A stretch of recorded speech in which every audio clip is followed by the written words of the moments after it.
Hello students, today we will discuss our last method, that is Lagrange's method. It was developed by a famous mathematician, French mathematician Lagrange. It can apply in every condition, means independent variable x advances by a regular interval और irregular interval. Means आपके x में regular interval भी हो सकते हैं और irregular interval भी हो सकते हैं. मतलब आपका जो x है, x is known as independent variable, तो कोई भी वैल्यू इसमें क्या हो सकती है, आपकी रेगुलर भी हो सकती है, मतलब इक्वल डिफरेंसेस की भी हो सकती है और इरेगुलर भी हो सकती है. One thing more, and whether to be interpolated is in the beginning और in the end of the series. जो वैल्यू आपको इंटरपोलेट करनी है वो या तो सीरीज की बिगनिंग की भी हो सकती है और एंड की भी हो सकती है. सबसे मेन एडवांटेज ये है इसका, it can be apply in every condition, but in the question method will be define. It is possible कि हाँ which method you have to use, you can use the languages method. Firstly this formula is use when there is unequal interval in the independent variable. पर main चीज़ क्या है, तभी use कर सकते हैं जब इसमें अनइक्वल इंटरवल्स होंगे. अब इसका मेथड क्या है यूज़ करने का. फर्स्ट मेथड है आपके पास नोटेशन. आपको लास्ट मेथड में बताया था, लास्ट मेथड में डिस्कस किया था न्यूटन्स फॉर्मूला, जिसमें x1 x2 and x3 लिया था.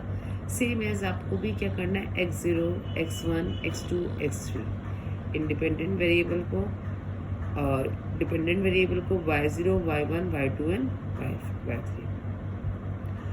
If there is a continuous series, अगर क्वेश्चन में कॉन्टिन्यूस सीरीज गिवन है, first of all we have to convert the value of dependent variable into cumulative frequency. मतलब जो भी वैल्यू होगी we have to convert into the cumulative frequency. For example x आपके पास 5 है, 10 है, 15 है, 17 है. y आपके पास है 2 3 1 4. अभी आपको क्या लग रहा है, it is not cumulative, it is a simple frequency. First of all इसको हमें क्या करना है, कोड करना है x0 x1 x2 and x3. Then इसको क्यूमुलेटिव फ्रीक्वेंसीज में कन्वर्ट कर देंगे, 2 5 6 and 10. Then y0 y1 y2 and y3. समझ गए होंगे. After that we have to use the formula to calculate the languages method. Formula आपको देखने में तो बहुत लेंदी लग रहा होगा, पर इसको अगर आप समझ के करोगे तो ये फॉर्मूला इतना टिपिकल नहीं है.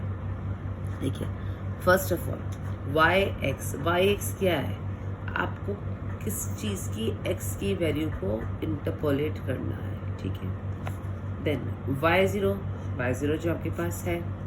अब एक चीज़ याद रखना, x माइनस x1, x सब में कॉमन है, x x x x -1 minus x minus x2 minus x3 minus xn.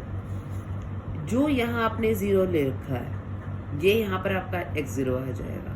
नीचे x0 कॉमन है, x0 x0 x0 x0.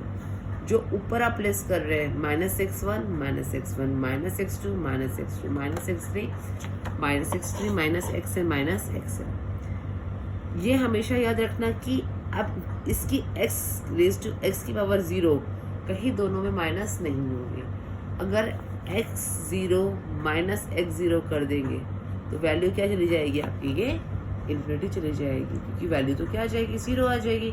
या तो वैल्यू ऊपर 0 जाएगी या नीचे 0 जाएगी, तो इसलिए ये वैल्यू गलत होगी. अगर आप x0 को कैलकुलेट कर रहे हैं, अगर y0 है तो यहाँ पे आप x, यहाँ x की 0 कहीं नहीं आएगा, प्लस y1 जितने ईयर्स आपको जितना टाइम दिया हुआ है, 4 दिया है, 5 दिया है, 6 दिया है. अगर 6 दिया है तो y5 तक आएगा, 5 दिया है तो y4 तक आएगा, क्योंकि आपने इसे y0 से स्टार्ट किया है. y1 है, y1 में क्या आ जाएगा आपके पास, सब में x कॉमन है, x x x x. अब आपके पास देखिए यहाँ पर 1 नहीं था, तो अब आपने क्या लिखा था 1. अब यहाँ पर 1 है तो हम क्या लिखेंगे 0. देन x2 x3 और xn. जो 1 यहाँ लिख रहे हैं आप, x1 x1 अगेन x1, जो यहाँ माइनस कर रहे हैं सेम माइनस करना है। इसके अलावा इस फॉर्मूले में कोई फॉर्मूला लर्न करने के लिए इसको समझ लीजिए।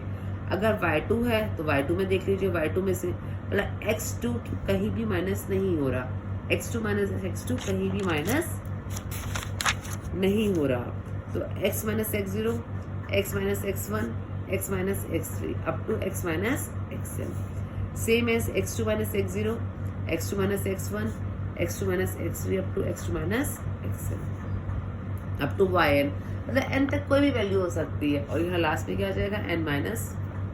इसको क्वेश्चन सॉल्व करते हैं, then we have to clear this formula.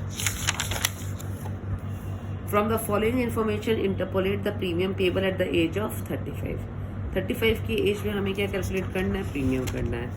As कितना गिवन है आपके पास 25, 30, 40, 50, प्रीमियम में 50, 60, 70, 100। पहला क्या था, first point we have to notation मतलब x0, x1, x2 and x3, then y0, y1, y2 and y3।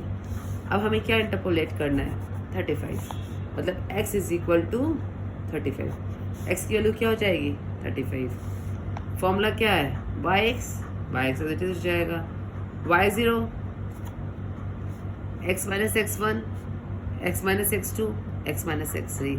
अब हम n तो लेंगे नहीं क्योंकि यहाँ पे डिफाइन हो गया, 4 वैल्यूज है, कहाँ तक आएंगी 3 तक आएंगी।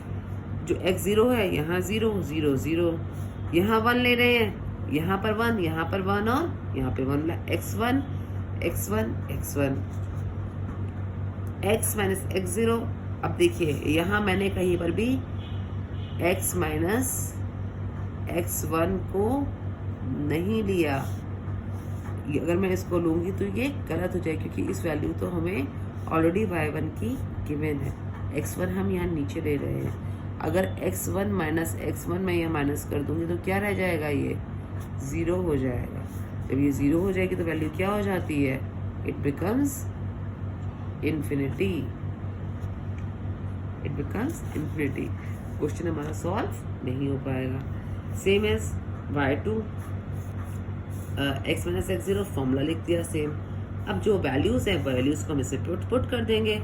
y0 की वैल्यू कितनी दी हुई है 50, x की वैल्यू क्या है आपके पास 35 गिवन ही है, 35, x0 कितना है आपके पास, आप 0 लेंगे नहीं लेंगे, क्या लेंगे यहाँ पे x1 लेंगे, मीन्स 30, 35 माइनस 40, 35 माइनस 50, वैल्यूज आपके पास गिवन है। x0 हमें नहीं लेना है, x1, x2 और x3। सेम एज x1 लेना है, मीन्स 25 में से 30 लेस करेंगे, 40 लेस करेंगे और 50 लेस करेंगे। सेम एज y1 आएगा, y1 आपके पास क्या है 60 है, 35 minus 25, 35 minus 40, 35 minus 50, again 35 minus 25, 30 minus 40, 30 minus 50। इस क्वेश्चन में कुछ भी नहीं है, जो भी है आपका फॉर्मूला बेस्ड क्वेश्चन है। फॉर्मूले को जिस मेथड से मैंने आपको बोला है उस मेथड से आप इसे लर्न कर लीजिए, फॉर्मूले को समझ लीजिए, then you have to solve the. आप इसको सॉल्व करोगे, सॉल्व करने के बाद आपके पास वैल्यूज क्या आएंगी, -10 + 45 + 35 -5, 80 माइनस 15 दैट इज 65। मतलब प्रीमियम पेमेंट कितना हो जाएगा, 35 की एज में आपका प्रीमियम कितना हो जाएगा 65। मेरे ख्याल से डाउट क्लियर हो गया होगा, इसमें कोई प्रॉब्लम नहीं होगी। Now we will go to the another second example. From the following table find the number of students obtaining first division. हमें उन स्टूडेंट्स के मार्क्स उनका निकालने हैं नंबर्स जिनकी फर्स्ट डिवीजन आई है, मतलब इज अवॉर्डेड ऑन 60% और अबव मार्क्स, जिनके 60% यानी 60% मार्क्स हैं या उससे ज़्यादा है।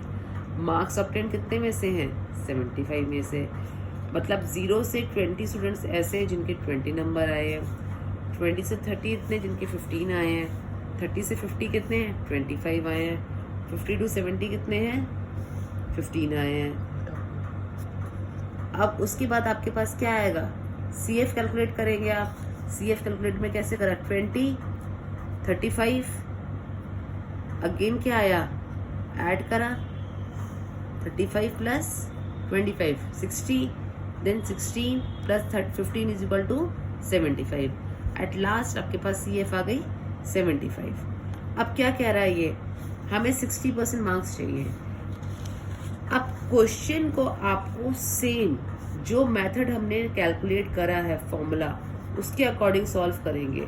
When you calculate the question, आपने क्वेश्चन को फॉर्मूले के अकॉर्डिंगली पूरा सॉल्व करा. उस केस में आपकी x कितना गिवन है. अब हमें ये देखना है कितने पे निकालना है. मार्क्स कितने आपके पास, total marks 75.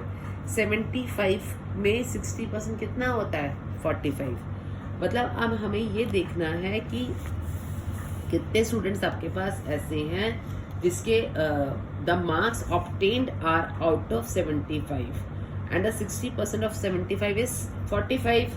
We will estimate the number of students obtaining marks below 45 and by subtracting the number, मतलब जिनके 45 से above marks हैं वो तो आपकी कैटेगरी में आ जाएंगे, और कितने बच्चे ऐसे जिनकी 45 की कम की कैटेगरी में आया है. हमें क्या निकालना है, जिनके 60% से above marks हैं. तो इसके लिए हमने जब क्वेश्चन को सॉल्व किया with the help of formula, we get the value 55. हमारे पास वैल्यू कितनी आई, 55. मतलब ये किसकी आई है, जिनकी बिलो 45 मार्क्स हो गए, और वी कैन से बिलो क्या आ जाएगा, below 60%. How much students, we got 55 students. हमें क्या चाहिए, अबव, वी नीड अबव की 60% के अबव कितने हैं. अब हम ये देखेंगे टोटल नंबर ऑफ स्टूडेंट्स कितने हैं हमारे पास, 75, और बिलो कितने चले गए आपके पास, 55. Balance is 20. तो जो 20 स्टूडेंट्स हैं ये कौन से स्टूडेंट्स कहलाएंगे, दे आर अबव 60%. अंडरस्टूड. मुझे लगता है आपको ये टॉपिक पूरा समझ में आएगा, इंटरपोलेशन.